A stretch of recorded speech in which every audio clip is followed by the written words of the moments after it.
आप लोग को टाइप्स ऑफ वेक्टर पढ़ा रहे थे, ठीक है। तो टाइप्स ऑफ वेक्टर पार्ट 1 में हम लोग क्या क्या पढ़ा दिए थे आप लोग को। सबसे पहले पढ़ाए थे हम, क्या पढ़ा दिए थे आप लोग को, इक्वल वेक्टर पढ़ा दिए थे, है ना। इक्वल वेक्टर क्या बताए थे कि जब दो वेक्टर का मैग्नीट्यूड बराबर हो और डायरेक्शन भी सेम हो तो क्या होगा, इक्वल वेक्टर होगा। उसके बाद आप लोग को हम निगेटिव वेक्टर बोलिए या फिर अपोजिट वेक्टर बोलिए, ये आपको हम पढ़ा दिए थे। इसमें क्या था कि मैग्नीट्यूड तो इक्वल होगा लेकिन डायरेक्शन क्या होगा, अपोजिट होगा, ठीक है। फिर इसके बाद आप लोग को हम पढ़ा दिए थे पैरेलल वेक्टर। क्या बताए थे, पैरेलल वेक्टर। पैरेलल वेक्टर में क्या बताए थे कि वैसा दो वेक्टर जो एक दूसरे को इंटरसेक्ट ना करे, है कि नहीं, वो क्या कहलाएगा, पैरेलल वेक्टर। पैरेलल वेक्टर दो तरह का होता है, लाइक पैरेलल वेक्टर और अनलाइक पैरेलल वेक्टर। अनलाइक को हम लोग क्या कर सकते हैं, एंटी पैरेलल वेक्टर, ठीक है। डायरेक्शन यदि सेम होगा तो like parallel vector, direction opposite होगा तो अनलाइक पैरेलल वेक्टर, ठीक है। इसके बाद आप लोग को हम पढ़ाए थे कि पोलर वेक्टर। क्या पढ़ाए थे, पोलर वेक्टर।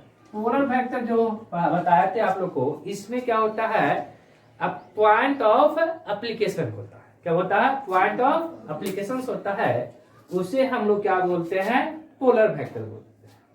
इसके बाद जो हम पढ़ाए थे आप लोग को, वो क्या था, एक्सियल वेक्टर। क्या था, एक्सियल वेक्टर। एक्सियल वेक्टर क्या होता है, जो रोटेशनल इफेक्ट शो करे, क्या करे, रोटेशनल इफेक्ट शो करे, उसे हम लोग क्या बोलते हैं, एक्सियल वेक्टर बोलते हैं। और डायरेक्शन जो है हम लोग राइट हैंड क्या थंब रूल और स्की रूल से देते हैं, ठीक है। इसके बाद जो है हम लोग करेंगे, पढ़ेंगे नेक्स्ट है जो 6, ठीक है। क्या है कि यूनिट वेक्टर। क्या है, हेडिंग दिया आप लोग, यूनिट वेक्टर, ठीक है। तो यूनिट वेक्टर क्या होता है, नाम से ही पता चल रहा है, यूनिट वेक्टर। यूनिट मतलब क्या होता है, जिसका मैग्नीट्यूड क्या हो, यूनिटी हो, है ना। तो लिखेंगे ये vector having unity magnitude is called unit vector, ठीक है। जिस वेक्टर का मैग्नीट्यूड क्या हो, यूनिट हो, यानी 1 हो, उसे हम लोग क्या बोलते हैं, यूनिट वेक्टर बोलते हैं। तो यूनिट वेक्टर का जो हम लोग यूज करते हैं, डायरेक्शंस को दिखाने के लिए यूज करते हैं। जैसे देखिए, समझिए 20 मीटर, है ना। ये यदि इसमें ईस्ट लगा दे तो क्या होगा, 20 मीटर ईस्ट, है ना। यदि नॉर्थ लगा देंगे तो क्या होगा, 20 मीटर नॉर्थ। यदि साउथ लगा देंगे तो क्या, 20 मीटर साउथ, है ना। ये क्या है, यूनिट वेक्टर से हम लोग क्या करते हैं, मल्टीप्लाई करते हैं। यदि हम लोग यूनिट वेक्टर से मल्टीप्लाई करेंगे तो मैग्नीट्यूड में कोई चेंज नहीं होगा, है ना, लेकिन डायरेक्शन में क्या होगा, अलोंग द यूनिट वेक्टर हो जाएगा, ठीक है।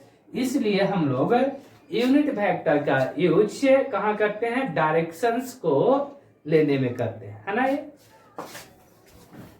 इसको क्या लिखेंगे, it is use as specify the direction। फिर है कि हम लोग यूनिट वेक्टर को क्या है, हम लोग यदि यूनिट वेक्टर लिखते, देखिए ए क्या हो गया, मैग्नीट्यूड, यदि इस पे कैप दे दिए तो क्या हो जाएगा, ये यूनिट वेक्टर है। क्या पढ़ेंगे इसको, यूनिट वेक्टर ए। क्या पढ़ेंगे, read as unit vector A, है ना। जैसे बी, ये बी क्या हो गया, मैग्नीट्यूड, यदि उस पे कैप दे दिए तो क्या पढ़ेंगे, read as unit vector B, है ना। तो यूनिट वेक्टर लिखने के लिए उसके ऊपर हम लोग क्या देते हैं, कैप देते हैं, और वेक्टर लिखने के लिए हम लोग क्या देते हैं, उस पे एरो देते हैं, है ना। अब देखिए यहां पे, अब है कि ए, देखिए ए एक्सिस है, ठीक है, एक्स वाई और जेड एक्सिस। कौन कौन सा एक्सिस है, एक्स एक्सिस, वाई एक्सिस और जेड एक्सिस, ठीक है। अब यहां पे हम लोग क्या करेंगे, देखिए आई कैप, जे कैप और के का।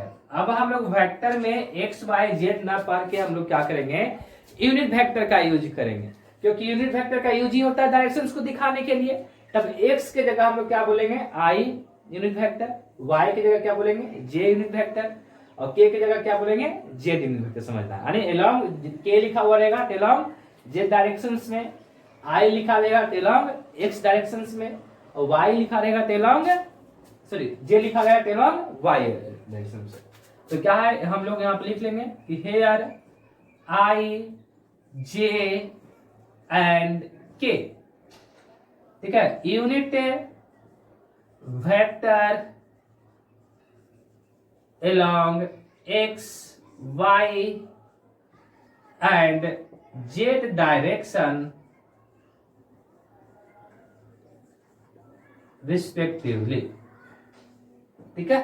आने अब हम लोग क्या करेंगे, आई जे के को एक्स वाई जेड के जगह पे यूज करेंगे। और क्या है, एक्स आई क्या है, तो unit vector along X axis, Y क्या है, unit vector along Y axis, sorry, और के क्या है, तो unit vector along Z axis, ठीक है। I X axis, J Y axis, K Z axis, ठीक है। इतना लिखिए। हम लोग को यूनिट वेक्टर का देखिए, ये देखिए कोई वेक्टर है 20 मीटर ईस्ट, है ना। क्या लिखे हैं वेक्टर को हम लोग, 20 मीटर ईस्ट, है ना। अब यहाँ पे है कि हमें इसे यूनिट वेक्टर बनाना है, ठीक है। तो यूनिट वेक्टर बनाने के लिए हम लोग क्या करेंगे, 20 मीटर ईस्ट है तो हम इसको क्या करेंगे, 20 से डिवाइड कर देंगे। क्या करेंगे, 20 से डिवाइड कर देंगे, तब क्या हो जाएगा 1 मीटर ईस्ट हो जाएगा कि नहीं। तो अब जैसे कि हमें यदि यूनिट वेक्टर प्राप्त करना है तो हम लोग इसको क्या करेंगे, 20 पार्ट में डिवाइड करेंगे इस लाइन को, तभी ना हमें यूनिट वेक्टर मिलेगा ये। तो यूनिट वेक्टर का जो फॉर्मूला होता है, देखिए यूनिट वेक्टर ए क्या है, ऊपर वेक्टर है, तो इसको क्या लिखेंगे, वेक्टर ए, है ना, वेक्टर ए, है ना। और इस तरह से वेक्टर ए सिंबल में, ठीक है, बाई मैग्नीट्यूड ऑफ वेक्टर, है ना। इसको क्या पढ़ेंगे हम लोग, वेक्टर, ठीक है, by magnitude of vector.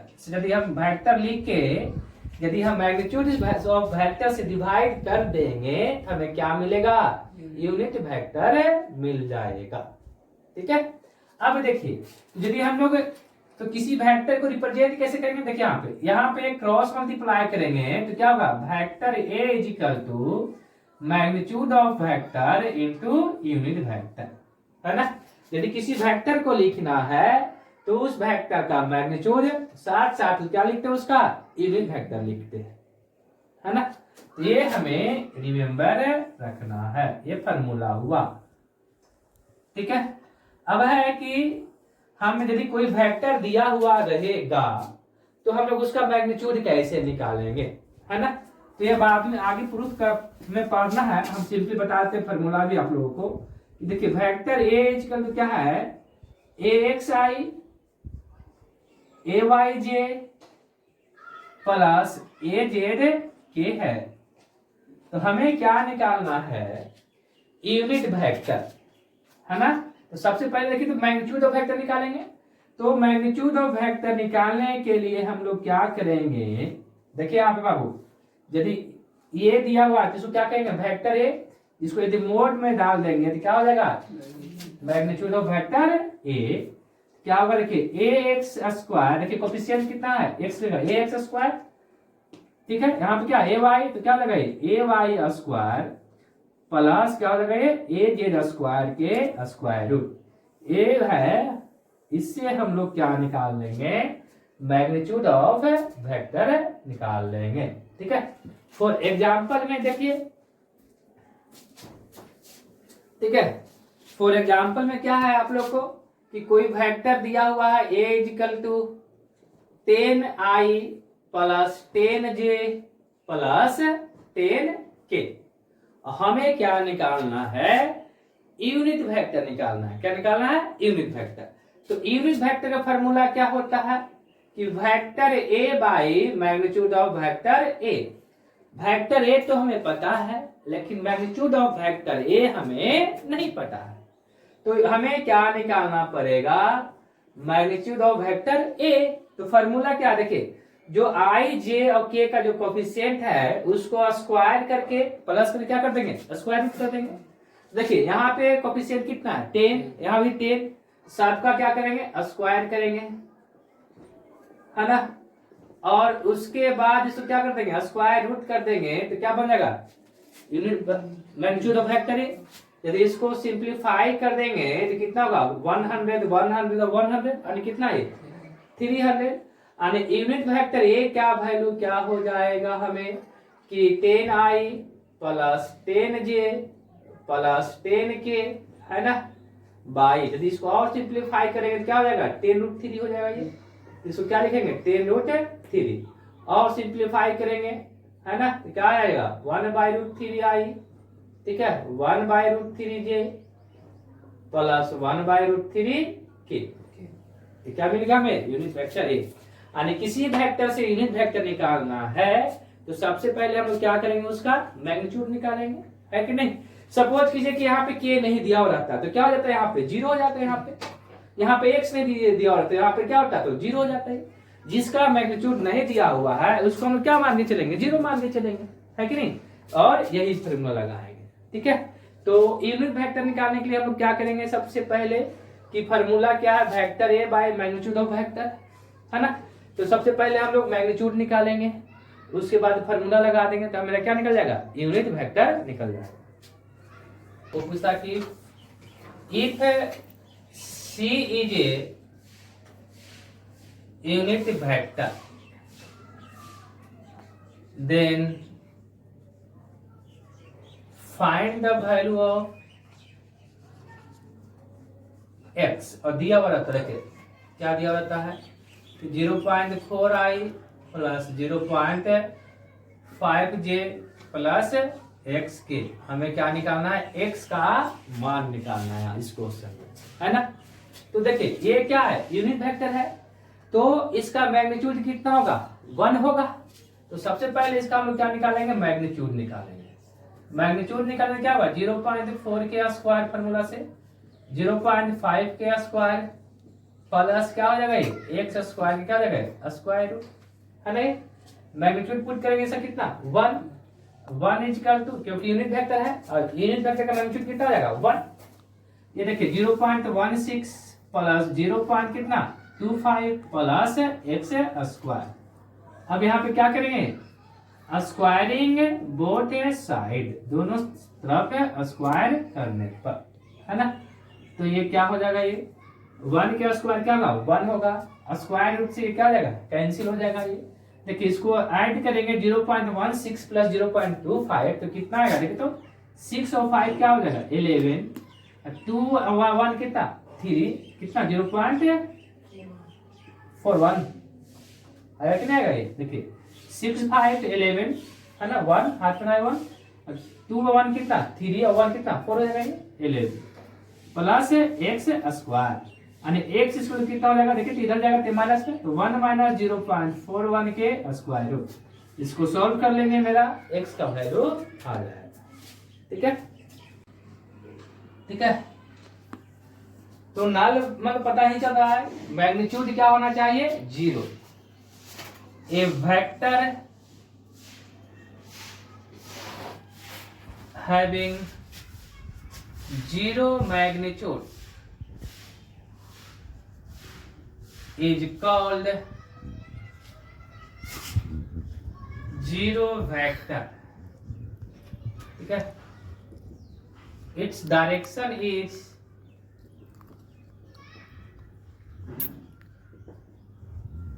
arbitrary। यानी देखिए समझिए यहाँ पे कि कोई वेक्टर ए इक्वल तो क्या है 10 मीटर ईस्ट है, ठीक है, और वेक्टर बी इक्वल तो क्या है यहाँ पे 10 मीटर क्या है ईस्ट के उल्टा क्या होगा वेस्ट वेस्ट है ना। अब इसको हम लोग क्या करते हैं ऐड करते हैं, है कि नहीं। तो ये क्या हुआ 10 मीटर ईस्ट 10 मीटर वेस्ट, यदि ऐड कर रहे हैं क्या हो जाएगा 0 हो जाएगा ये, है ना।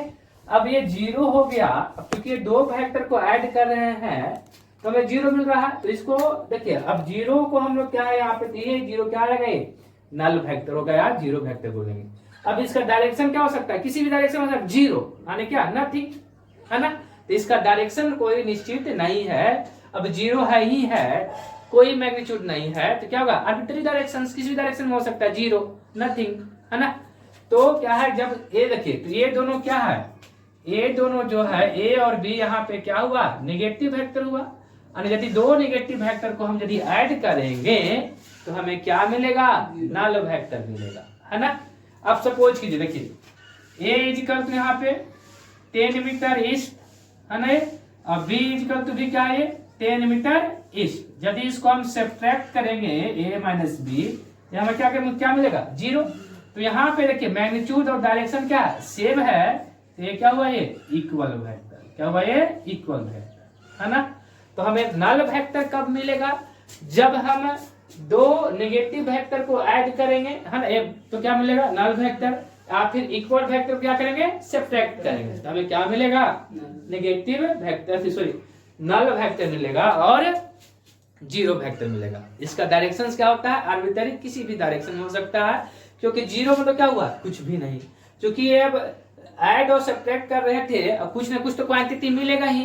तो इसी को दिखाने के लिए एक वेक्टर हम लोग बना दिए, उसे हम क्या बोलते हैं 0 वेक्टर, ठीक है। कोप्लेनर वेक्टर, ठीक है। कोप्लेनर वेक्टर क्या होगा इसमें कि व्हेन 2 और more than 2 vector lie in same plane, ठीक है। जब 2 या 2 से अधिक वेक्टर एक ही प्लेन में लाई करेगा तो उसे हम लोग क्या बोलेंगे कोप्लेनर वेक्टर। प्लेन मतलब क्या होता है एक सरफेस, क्या होता है देखिए ये क्या है ये एक प्लेन है, और यदि 2 एक्सिस से मिलकर जो सरफेस बनता है उसे क्या बोलते हैं प्लेन, है ना। तो यहाँ पे देखिए इसमें ये क्या है एक प्लेन मान लिए। अब देखिए इसमें vector A, vector B, vector C, है ना, वेक्टर डी एक ही प्लेन में लाई कर रहा है। डायरेक्शंस कोई भी हो सकता है लेकिन प्लेन क्या होना चाहिए सेम होना चाहिए। तो हम यहाँ पे क्या लिखेंगे कि where vector A B C and D are coplanar vector, है ना। इसके बाद जो है नेक्स्ट वो है कोलिनियर वेक्टर, है ना। कोलिनियर वेक्टर में क्या होता है व्हेन 2 और more than 2 vector lie in same straight line, है ना। तो ये क्या कहलाएगा कोलिनियर वेक्टर कहला, एक ही लाइन में देखिए ए वेक्टर बी वेक्टर सी, ये सब क्या हुआ ये कोलिनियर वेक्टर। क्लास में आप लोग को पढ़ाएंगे वो क्या पढ़ाएंगे angle between 2 vectors and triangle of addition, ठीक है, एडिशन ऑफ वेक्टर।